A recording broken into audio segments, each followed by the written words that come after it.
All right, here's part 3. If you've been waiting for this, comment and like this video. My likes are atrocious on these other 2 videos, and I didn't even want to post this, but here we are.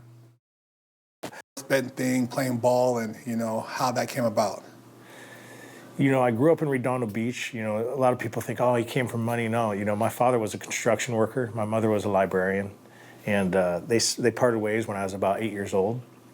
And my mom left, and my dad, I was sad at the time. I was crying. He's like, son, we don't cry in this household. We're men. He said, let's go to the beach. I was like, let's go. He grabbed a bunch of volleyballs, the surfboards, and we took off, 5 blocks away. We lived from the beach, and we got to the sand, and he's just hitting these volleyballs at me, trying to get my mind off my mother, and we're surfing, and he said, this is what life's about, you're going to become an athlete. He says, I can't afford to put you in college, so you're going to need to figure out a way to get a scholarship. And I just remembered I'll do anything for my dad, I said, okay, I got to help my dad. So, every day I just was down there on the beach playing volleyball. Guys 4 times my age I'm playing with, and I'm surfing, and I'm just this California kid, got this blonde hair, nice tan, and I said, man, this is the life, girls everywhere. There's you play volleyball, you watch the AVP back then, yep. St. John Smith, Karch Karai, all these big names, and you're like, oh man, I want to be a professional volleyball player. That's the dream. Like, these guys have the chicks, they get to surf. I mean, this is the life. And I remember my dad was real strict. 6 p.m. was our curfew, 8 p.m. on the weekends. He wanted me to make sure I was doing my schoolwork and getting good grades, and he put that in my mind, and I knew I didn't want to let him down. So, I got great grades. I had a 3.5 GPA. I graduated in the top of my class, and, I got that offer to play for the University of Southern California, and, big money. My dad doesn't have any money to pay for it, so I was like, man, my mom went there for her master's. My uncle played volleyball there. I got to go there. Like, that's the school I want to go to. There was other schools. There was University of Hawaii, Long Beach State, Pepperdine. I'm like, no, I want to go to USC. So that's what I did. I got there, and I got to this campus, and I'm like, man, how am I going to be able to even afford this? Like, I'm driving my grandfather's 1989 Toyota Camry, and everybody around me has BMWs, Mercedes, Denali's, Escalades, American Express black cards. I'm like, holy smokes, like, I'm screwed, I'm just this son of a construction worker. So I'm thinking to myself, man, I got to figure out a hustle, right? I'm thinking to myself, okay, what can I do? So I'm going down fraternity row, and I'm with my volleyball teammates, and I notice everyone is doing that white powder. I'm like, man, they're all doing this below. I'm like, how much do they pay for that? They're like, dude, it's $100 for a gram. I said, $100 for a gram? That's ridiculous. Oh my. I said, I got some homeboys back home in Redondo from the north side, Serranos. Maybe they could hook me up and give me a better deal. I called my boy Scrappy. I said, hey, Scraps, these kids up at SC, they love that white girl. I said, is there any way you can hook me up? Like, put something on my lap on the front? He's like, I got you. Next day, he shows up with a styrofoam container, 8 ounces of fucking top shelf A-grade Colombian cocaine. I'm like, hell yeah. I've said this throughout this entire series. It's not what you know, it's who you know, people. Find you some Mexicans. I don't know anything about the game, so he's like, here's a scale, here's the gram bags. You weigh it out, tear it, boom. So I'm learning the game right there. I'm like, okay. He says, they're selling it for 100. He says, why don't you sell it for 50, undercut the market? He goes, you're only paying $15. So I'm doing the numbers. I'm like, okay, I'm paying $15. I'm more than doubling. Why not, right? So I remember, how can you say no? At the time, I had just got cut from the volleyball team. And so, this is another part of the story that we should get into. Probably. When I got cut from the volleyball team, the coach said, hey, Owen, we can't have you on the team. You need a red shirt. I'm like, what do you mean I need a red shirt? I came to USC to play volleyball. And he says, no. So you need to work on your vertical jump, work on your arm strength. I'm thinking, okay, I can do that. So that day, I said, you know what? There's the way for me to get that vertical up, work on my arm strength. I'm going to start taking steroids, And that day, I drove to the Gold's Gym. I said, hey, what do I need to do? I told this bodybuilder, I said, what do I need to do to work on my arm strength, work on the vertical jump. And he started just listing all these things. You know, you need the winstraw, maybe a little test, a little deca, some sips, blah, blah. I'm just writing it all down. I'm like, okay, I'm going to Tijuana. so fast forward, I get to Tijuana. I go to this pharmacia, and I give them the list, and they're like, here you go. So I take that, and I strap everything on, and I put it on. I pull my compressor shorts over, and I got all these steroids just tied to me. You know, I paid like $100 for all these steroids. It was like $20 a bottle. It was so cheap. It's for animals, you know. And I got it all strapped, and I get in through customs, and they said, you bring anything back? And my heart dropped, and I was like, no, I'm not bringing anything back. He goes, okay, you're good to go. And that day was the first time I've ever done anything illegal. Right. Okay. That's why I want to tell this story, because I had goosebumps when I crossed that border. I said, wow, that was a fucking rush. Like, so that was the first time I did anything against my dad's will, you know. Like, I'm living in college now, and I'm an adult, so I can do what I want. So I got back to USC, I started shooting this stuff up, and I started blowing up. I was like, man, I feel like Superman. So I'm pumping, I'm fucking doing my vertical jumps, I'm taking the winstraw, I'm becoming a beast. Next thing you know, one of the strength and conditioning coaches at USC sees me and says, hey, why don't you try out for the football team? I said, man, Char, I've never played football in my life. I said, why would I do that? He says, you're an athlete, you could figure it out. Figure it out, I've never even caught a football. So he says, you know what, just give it a try. And I thought to myself, well, what do I got to lose, man? I just got cut from the volleyball team. They want me to redshirt. I said, man, I got nothing going for me. I joined the fraternity. How much fun is that going to be? Like, I'm an athlete. I want to play some sports. So I showed up to this practice. There was 50 guys there, all Americans from junior colleges and high schools. And it's a walk-on practice. Everyone has football cleats, and I show up in my volleyball shoes. I'm like, oh, man, I fucked this one up. And I get there at you know, we run a 40, everyone's running their 40 and doing a vertical jump, and, you know, guys are catching routes, and, you know, now it's my turn. So they throw me 5 balls, I catch 3 out of the 5, and they're like shaking their head like, oh. Then I do the vertical jump, and 36 inches, and they're like, oh, their like, eyes are lighting up, and this is the Pete Carroll era. You got Pete Carroll over there, you got Norm Chow, Monty Kiffin, and all of a sudden I run the 40. And I take off. And little do they know I'm on this gear, right? I'm on this winstraw. I'm flying. I'm 250 pounds, and I run a 4.640, which is like NFL combine time. And they're with their stopwatch, and they're all looking at their stopwatch like they started it late. You know, they're like, do that again. They're like, double check. They're like, let's double check that. So I do it again. 4.6. They're like, holy shit. So now you got Pete Carroll, you got Norm Chow, you got all these big Ed Ogeron, all these big top dogs talking like, who is this kid? You know, you could see like they're interested. So the next drill, the last drill, is the bench press, 225, and you rep it out as many times as you can. You most guys get around like 10, right? And I'm over there, and I'm just like, it's like a couple feathers, and I'm just pumping them, 24, 25, 26, and I just rack it. And then they're like, holy shit, like everyone's like looking at me like, who is this guy? Little do they know I'm on the sauce, right? So I was like, okay, well, that was fun, you know. I'm sure, you know, I'm not going to make the team. They probably already picked out these guys that are all Americans coming from junior colleges, so I didn't even think about it. Next week, I get Coach Char goes, hey, Hanson, why don't you go check the board, see if you made the team. I said, Char, come on, knock it off, man. I'm a volleyball player. I didn't make football. Just go check it out. So I get there, and I get up there, and there's one name on this. It says USC football, and it has the Trojan helmet. And it's just one name, and it says Owen Hanson. I said, holy shit, I just made the USC football team, dude, a walk-on. So I was calling my dad, and he's like, no fucking way. You don't even know how to play football. He's like, you know what I said, Dad, I know I don't know how to play football. That's what's so crazy. He goes, well, congratulations, son. I'm so proud of you, right? So let's get back to that cocaine, right? So I get back to the coke. And I'm bagging up all these gram bags. It's rush week, right? Fraternity row is just packed. So I got like 200 gram bags just all lined up. And I remember I had my pledge, my fraternity brother, I said, hey buddy, I got to go to practice. We got double days right now. It's time to get ready for season. So we got double days. I got to practice in the morning at 6 and then again at night. I said, do me a favor. I said, there's these grams just let everyone know we got a sale. They're $50 a gram. And I said, every time you sell 20, just keep a gram for yourself, just like your commission. He goes, okay, no problem. Didn't think anything of it.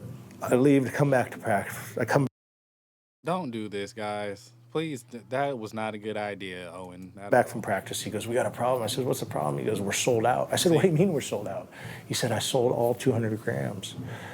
I said, well, that's a good problem to have. So I knew right there. I said, I'm onto something. I'm an entrepreneur. Like I know this is how I'm going to support the cost of living with all these kids that are family members of millionaires, and billionaires. And I'm like, okay, this is how I'm going to support myself.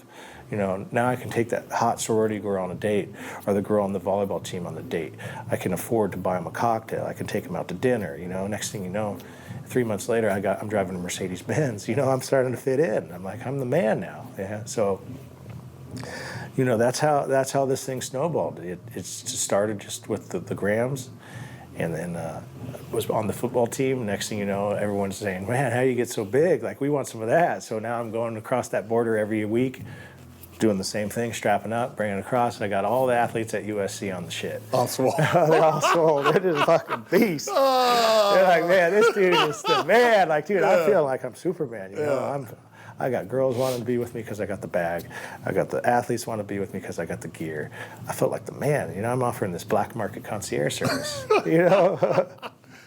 The next thing you know, people are like, man, we need to stay up for our final exam. Is there any way you can get Adderall? I said, absolutely. So I go down to the border, I get Adderall. And then they're like, man, we can't sleep. Can you get Xanax? I said, I got you. So I go down there and I get Xanax. And next thing you know, they're like, oh, we want ecstasy for this rave. I said, I got you. I call Scrappy from Northside Redound. I said, hey, Scraps, give me some of those ecstasy. He bring me a boat of ecstasy pills. And now all of a sudden, I got a $3 pill that I'm making $20 on. I'm like, man, this is legit, Find you a Mexican, people. I'm gonna find me one soon, because this is too good to be true. I know this is old, but still. I got people all throughout the fraternities moving this stuff for me. And I'm like, this is where I started the empire, This is where I got the ambition to keep this thing going. So I have fraternity all on the row selling my product. And I'm just sitting back. I'm playing sports. I'm part of 2 national championship football teams, playing with Reggie Bush, Matt Leinart, Lendell White, Brandon Hancock, these Sean Cody, Mike Williams, the legends of USC, this dynasty. And everyone's like, man, you're the man. You may not be good at football, but you are the man outside the Coliseum. So that's where it all started. And I like that feeling. I like to be the man, but I knew it was just temporary, because I knew once I graduated college, I had to go work that 9 to 5. Because that's what you're supposed to do. You're supposed to go to college, get a degree, and go make money legitimate. So I graduated. I got a job working for a big real estate company, a USC alumni. All he wanted me to do was, show that national championship rings, certain meetings. He had me, I was like this guy that I showed the ring to investors, and they'd invest money because you got a champion, on your team. And I was kind of like that golden boy at the company. And real estate was great. I was making 6 figures. It was like my second year out of college. And then all of a sudden, 2007 hits, the recession hits. And I lose my job. He says, hey, sorry, Owen, you're the first one to go. You're the lowest on the totem pole. We wish you the best. And I'm like, oh, man, like I'm bummed, man. I went to school to get a job and work that American dream. And now all of a sudden you told me I'm fired because of the recession. So I'm bummed. I'm calling my dad. I said, Dad, I lost my job. I said, I don't know what to do. And he said, well, shake it off. You'll find something. I'm like, Dad, it's a recession. I'm not going to get a job. And then I remember my dad had an Italian friend that was a bookie. And he was part of his fly fishing club. And I said to my dad, Dad, you know what? I said, I got the perfect business for me. He goes, what's that, son?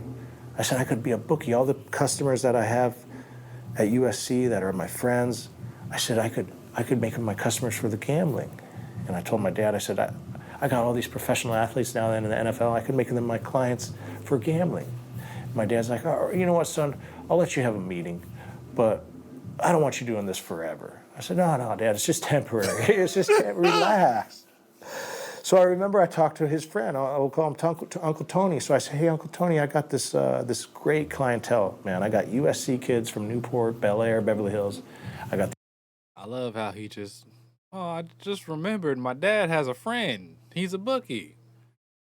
Once again, get you some friends, people. these professional athletes, all these guys that I played football with. I think I could take this business model and start booking bets." And he says, "Well, you could give it a try, see how you do." And I remember the first 6 months, I made $1 million off of one customer. $1 million the guy lost. And I got paid like 20%. I'm like, wait a minute, like, why do I only get 20%? This is my customer. Like, I got to figure out a way to get the 80% like Tony and his crew. Like, I want to be like them. So I started going to Costa Rica, which was the mecca of sports betting at the time. And I just would fly over there with my surfer buddies, and I would go to all these different offices that had sports books. And I just learned the business. I would go, okay, so you have a call center, you have servers. Okay, so the servers are for, okay, so it's offshore. Okay, this is what makes it legal in the US. So they call this 1-800 number that points to Costa Rica, and the bets go through these servers. So that makes it the gray area, which makes it legal sports betting because you're betting offshore now. So I go, okay. And I just collected $200,000 from this customer of mine. I said, I'm going to use that money, and I'm going to use that, and I'm going to start my own. And I started Bet O-Dog. And my nickname in school was O-Dog from football. The next thing you know, people started calling me Dr. O-Dog because I started prescribing all these pills to everybody. So I'm like, hey, let's make it Bet O-Dog. So everyone remembered Bet O-Dog from college. They're like, fuck, O-Dog, he's got a sports book now. So I went to all those same clients I had in college. You know, they're all working for daddy's company, making 7 figures. I got my professional athletes now, that all the guys I played with, they're all in the NFL making, 10 million plus contracts. And next thing you know, I'm offering this VIP service where I basically am Vegas and I bring it to you. So if you got a game in North Carolina, I'll fly to you. I'll provide the platform where you can bet online. You can call anytime. If you need me to bring some party favors, I can bring you party favors. You need women, I got girls that are all my friends. They'll hang out. You want to have bottle service, no problem, I'll take them. So I'm making this VIP service anywhere you are in the world.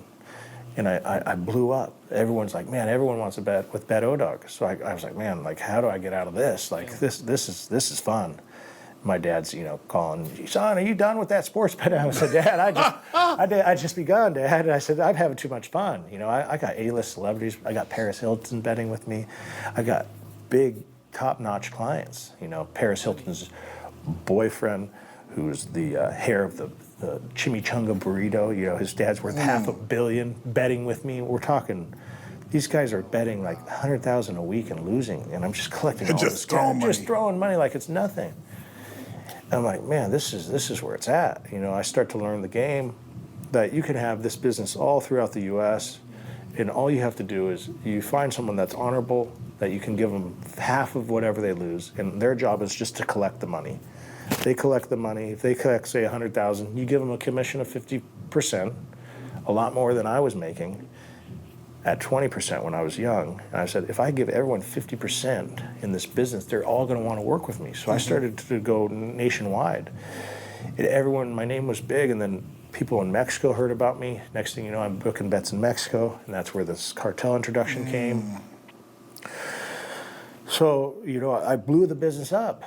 And, we bought the house in Costa Rica, we bought the call center in Peru. Next thing you know, we're buying mansions in Mexico, and this thing just went worldwide. And everybody wanted to bet with O-Dog. I want to bet with O-Dog. Hey, man, look, all right. I want some new friends. I need some new friends, man. Point me to the friends. People, I've been saying this throughout this video. Please, it's not what you know, it's who you know, clearly. Because I like how Owen just knows all the right people, just knows who to call, just has the plugs for everything, man. Ridiculous. Just some people got it like that. I'm not one of them. So if you want to be my friend, let me know in the comments. And please, before I post part 4, like the video. Even subscribe. That would be nice. But please like the video. Maybe even leave a comment. Because I really didn't want to post this. I've been J Stat. That ain't this. Peace.